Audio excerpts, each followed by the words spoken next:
আসসালামু আলাইকুম। ওয়ালাইকুম আসসালাম। আসসালামু আলাইকুম। ঈদ ওয়ালাইকুম আসসালাম। মুবারক। ঈদ মুবারক আপু। ভালো আছেন? আলহামদুলিল্লাহ। কেমন আছেন? আলহামদুলিল্লাহ আমিও ভালো আছি।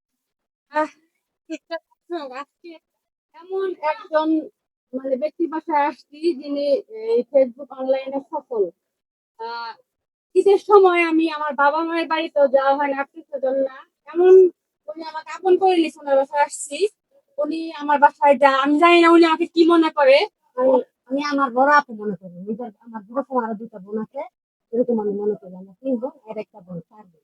উনি আমার উপর এতটাই বিশ্বাস করে আমার বাসায় গেছিল 1,000 ফলোয়ার নিয়ে।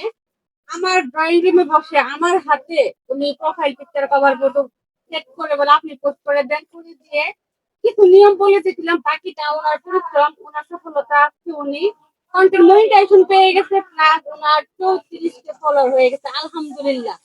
শুধুমাত্র আমি গাইড দিচ্ছি, এছাড়া আপনার তখন আসতে পারছে ভিডিও কলে শেয়ার করতে। আমি একটু বলে বলে দিচ্ছি, কারণ ঢাকা থেকে ঢাকাতে একাই মানুষ, গরু ছাগল এগুলা পাইলে নাইলে যে দাম, একবারে একবারে দাম। গাছে একটা হ্যাঁ, হতে পারে গা। তো আপনার আমি যা ছোটখাটো জানি তাই একটু শেখানোর চেষ্টা করছি। ওই থেকে আসলে সফল হয়েছে। এরকম কেউ যদি চান আমার কাছে আসতে পারেন, আমি কোনো টাকা পয়সা নেই না, ফ্রিতে করে দিই।